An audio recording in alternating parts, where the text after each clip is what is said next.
Alright everyone, welcome back to another video. Today I'm going to be doing my VCT EMEA awards show. Uh, Very similar to my Pacific one that came out recently.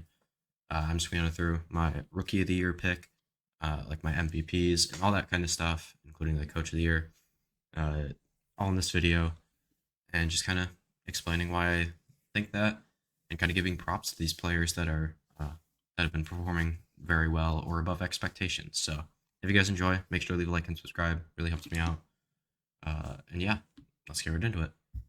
So for my Rookie of the Year pick, I picked Kiwi, who a lot of the players in EMEA had never played like a Tier 1 VCT event before.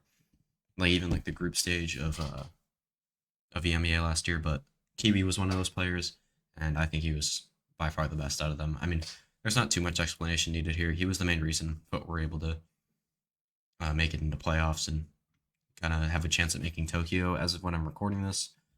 There was a big gap between when I recorded the Pacific and Americas ones and the EMEA one.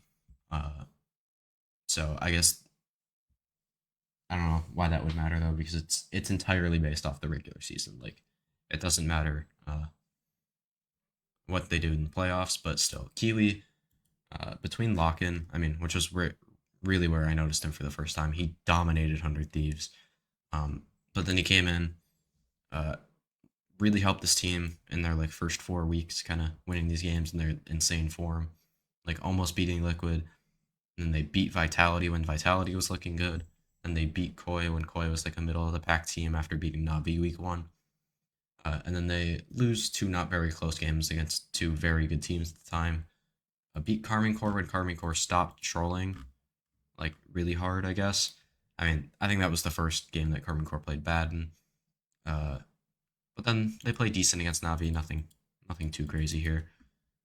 And then they beat BBL in the final week of the season, kind of kicking them out of playoffs. And then obviously, as of when I'm recording this, they beat Giants with him looking really good, and then take a map off Fnatic as well. So overall, I think Kiwi was one of the best players, one of the best duelist players in all of EMEA, and was my Rookie of the Year. And for my Breakout Player of the Year, I picked Cloud, the initiator from Giants. Um, I mean, I thought this guy was good coming into the year. I didn't think he was anything like absurd. But after his performance at Lock-In against NRG, where he played pretty good, he was like the main reason that they were in that game to begin with. And then he was just dominant the whole year. He was a big reason that they were in this game against Navi. I'm going crazy here. And 10 first kills. I didn't even realize that on fucking initiators. Insane. And then they go on a streak of beating three middling teams, in my opinion. Obviously, in hindsight, Foot was a pretty good team. But then they lose to Liquid, not too bad. And then they lose to Heretics with a coach, which was kind of bad. And then they kind of waltz their way into playoffs pretty easily by beating Vitality and Carmine Core. I don't know why I'm doing a giant season recap with him, but I do think he was just overall over the course of the season so consistently good on Initiator. He was by far their best player. I think he picked up a lot of the slack from like Vitinho underperforming, or like just some of the other players. Like it doesn't, I didn't really want to specifically call out Vitinho, but you get the point. And I think Cloud, obviously behind Leo and Xiao, but is still one of the best initiators in the MEA, and he had a huge breakout year this split. And then now for my like bounce back or comeback player of the year, whatever you want to say, I picked Soulcast, who, I mean, this award is generally just based off of a player that performed pretty poor at lock-in and then kind of turned it around and showed up really well down the stretch here. And that's exactly what Soulcast did. He played like poo-poo shit in this game against Team Secret at lock-in, but then I mean, obviously they lose to Vitality, but like throughout the split, he wasn't anything like insane, but he was a rock for this team. He was so good. Especially, I mean, obviously this playoffs don't really take this into account for this award. Um, but he played insane in this Navi game. I thought, especially on split, even though I don't know, his stats didn't look too good, but I thought he played very, very well.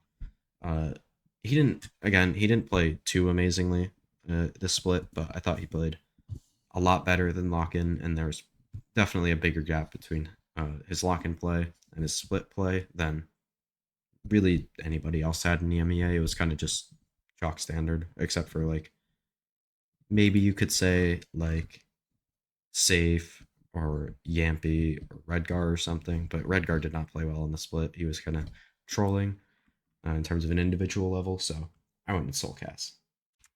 And then for my underrated player of the split, the player that doesn't get enough credit, I could easily have picked Soulcast for this award again. But I went with Yappy. Just kind of, I want to go with different people for every award. I just broke that pen cap. I did not mean to do that. But I thought Yappy played insane this split. Obviously, people always thought he was a good player and still do. I think he's a very solid player, but I think he was one of the best players in the league. One of the better initiators. I thought his util was actually like really good. Surprisingly for me, I thought he just generally like a fragger and didn't like have insane util, but on the initiator he played very well. Obviously his Sova isn't amazing in my opinion, but especially his breach and sky were very solid. And yeah, I think he's a super flexible piece for this team and kind of a rock, kind of similar to Envy in a way, but obviously he's switching over from a very different role on past liquids. And for coach of the year, I don't think you can pick anyone other than Mini. I mean, he's been one of the constants in Summon FC and Fnatic's just EMEA dominance over the past like 3 years in EMEA. So that's why I picked him. I mean, you're not really gonna pick anybody else other than maybe like Emil from Liquid. I think he's their coach. I'd have to go check out, but regardless, I think Mini right now is one of the top couple coaches in Valorant. Like worst top five. I think you could definitely argue that he's the best. He's definitely top two scout behind MCE.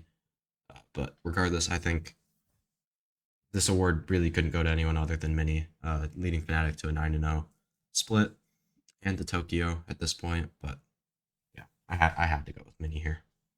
And then for my MVP, I could have picked any of the 5 Fnatic players for this, but I'm actually going to give this award to my third Liquid player on this list, and I'm going to go with Safe, who I think for MVP, it stands for most valuable player, meaning the player that added the most to their team. So I think Safe, if Liquid didn't have Safe, they would be a lot worse than Fnatic would be without any of their 5 players, maybe other than Boaster. I think Boaster's the one irreplaceable player on that roster. Obviously, it's a downgrade if you get rid of anybody else on Fnatic, but it wouldn't affect them as much as it would if Liquid lost Safe. I think Safe is a top 2 duelist in the EMEA. You could argue he's better than Durka right now, but I just personally have Durka a little bit higher than him. Just like on a ranking scale over history. But for this split, I think Safe takes the cake. Let's go to the stats here. I think, yeah, I don't think he was top. No, he was just behind Durka. But like, you can't just go based off stats. I think Safe had a little bit more impact for Liquid than Durka did for Fnatic. Obviously, Durka didn't need to have as much, but regardless, Safe is my MVP for EMEA. All right, and that's going to be it for my awards. Obviously, that last one was a little bit of a hot take for my MVP, but it's probably my hottest take out of anything here in any of the awards for any of the regions. But yeah, if you guys disagreed, leave a comment. Let me know what you thought. Obviously, leaving a like still helps, even though you disagree. Obviously, you shouldn't hate people personally for their Valorant takes. That's just an opinion of mine. I just see that for other people a lot. I personally haven't gotten anything like that, but I do think it's kind of interesting to see some of the community reactions to people predicting something in a video game. But regardless, if you guys enjoyed, again, leave a like, subscribe, do all that kind of stuff. Helps me out, especially if you found the video entertaining. Was kind of my point. But yeah, I'll see you guys in the next one. It's gonna be America's next. In my opinion, the most entertaining region. But yeah, I'll see you in the next one. Peace.